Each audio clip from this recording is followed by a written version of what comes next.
that fall under that ministry, policy direction and policy guidance, and in particular because we are talking about the police. Mr. Speaker, the police is under independent command, Article 245, paragraph 2. There are only two people who can give the Inspector General of Police directives. First, the Cabinet Secretary for Interior, but only on policy issues. Number two, the the Director of Public Prosecutions in matters in investigations of criminal activities. Other than that, operational matters are handled by the command of the National Police Service, and therefore the minister doesn't give operational directives.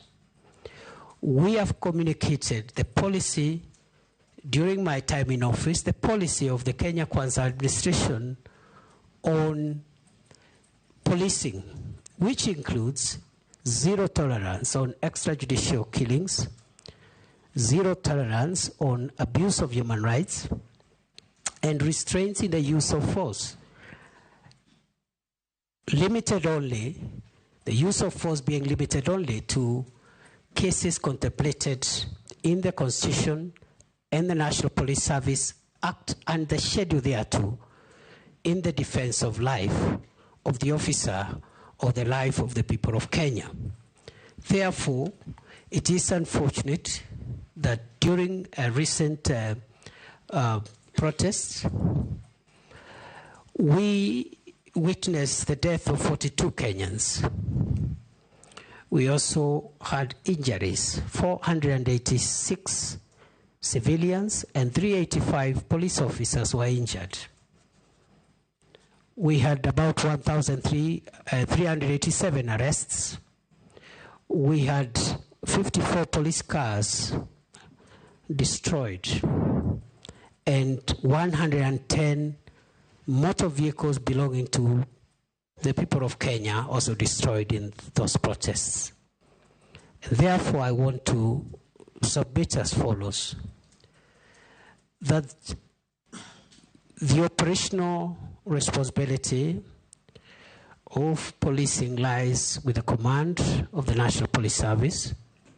It is my estimation that on a broader scale of things, generally, the police tried their best to protect the country against mobs of criminals, arsonists, and other dangerous people, including those who visited Parliament and wanted to kill parliamentarians and other people. The police did their best.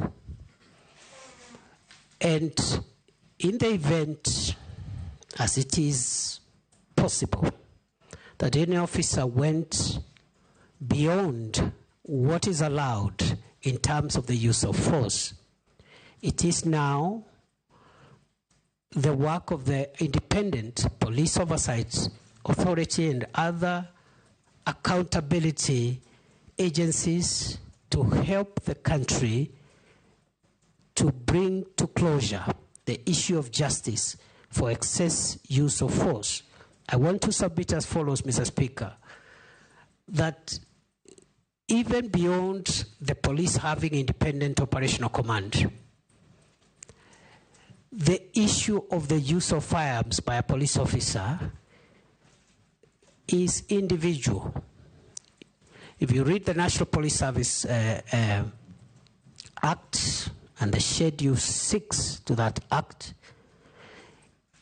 every police officer has individual responsibility on how they use firearms. You cannot, the Inspector General of Police will not be there to tell the police, the officer, shoot this one, don't shoot this one.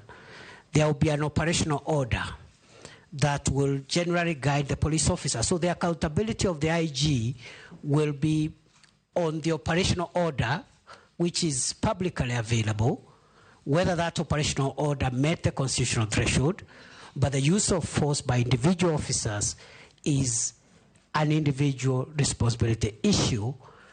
Other than that, I commend generally those officers who tried their best in very difficult circumstances to help the country come to terms with what happened, and hope and will see to it, if I am reappointed, that the accountability for those who violated the law is pursued conclusively. I submit.